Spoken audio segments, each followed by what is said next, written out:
Welcome to Whisky.com, where fine spirits meet. My name is Lüning, Horst Lüning, this is my son Ben, and today we have a look at the Aberlour 18 years old. And you see we have two bottles here on our cask, and this is because the 0.7 liter bottle, the big bottle, well, they ran out of stocks.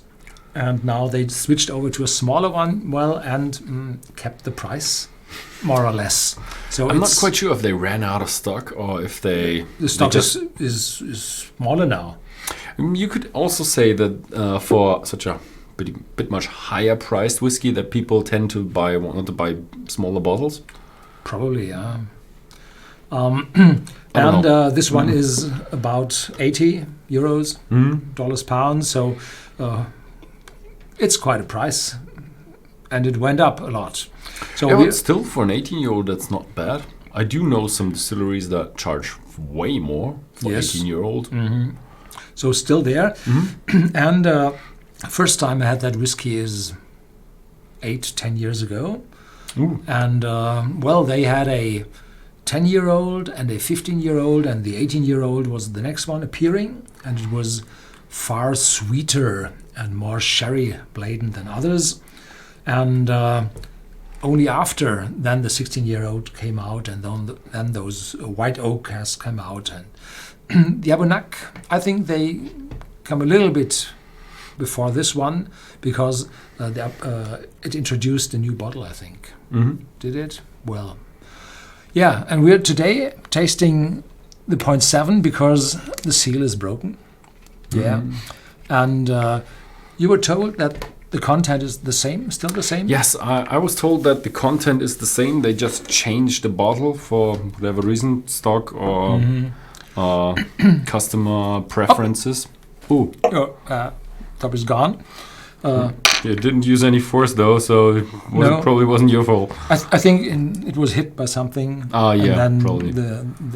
And there's a little few glue in it. There's not that much glue, but the thing is, if you know about glue, the smaller the gap is, the better it is. Yeah, the less glue you use, the better. But no glue is worse. Yeah, just to have to fill in the gaps. That's the best. Yeah. So here we go.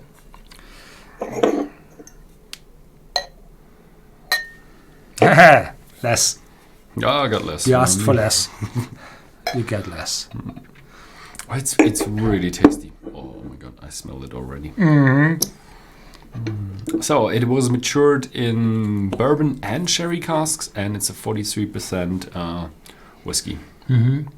We had a sip before, and now there is a very good smell of caramel and vanilla on top from those casks, but there's a lot of orange juice, orange aroma, juicy orange, older one, together with a sherry note on top of it.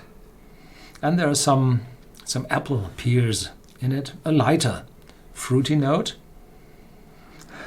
Yeah, it's wonderful, complex, full, and the oakiness is, well, just around the corner. Yeah, it's nicely balanced, but definitely the oranges kind of stick out. So also a bit of chocolate, so it really reminds me a bit of Christmas, where you have the orange peel hanging from the ceiling or from the Christmas tree, or I don't know what you do with it, or you just light on the radiator and you have a bit of chocolate, or you have oranges in chocolate. That's pretty much the smell. And you put cloves into the peel of the oranges. Yeah, cloves. But the cloves are the spices, and the cloves, they are only not a smidge, but they're really light. They're not distinct flavor here, but they're there. Yeah.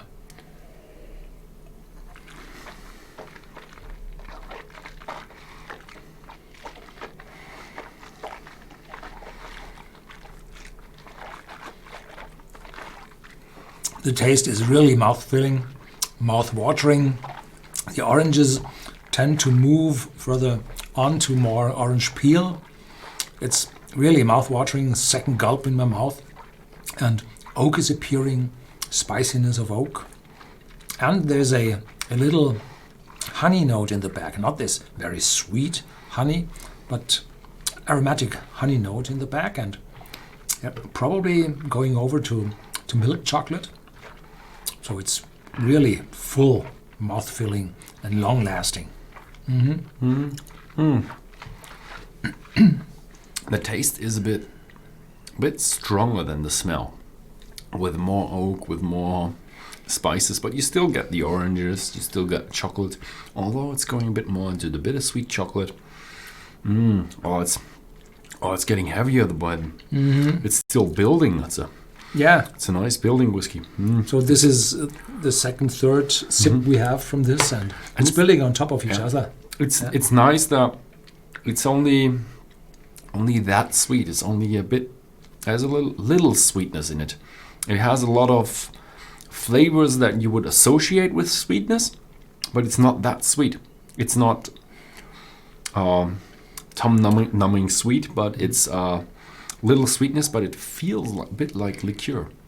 It's definitely no liqueur. It's definitely not, but the mouthfeel with the 43%, it feels more like 35-ish something. Feels like it definitely has more. And it's just when you swish it around, it feels a bit oily. So this is one of my really, really favorite. So the age and the sherry maturation, really, really good. Yeah, nice one. Definitely, I think it's definitely a classic. definitely. I think, and what is also really good about this whiskey, if you know anybody who is a beginner and you might want to introduce them, then you just forward this video or just invite them if you have that whiskey, because I think it's really a good whiskey for beginners because it's not that strong. Yeah. Thank you very much for watching this video, and see you next time.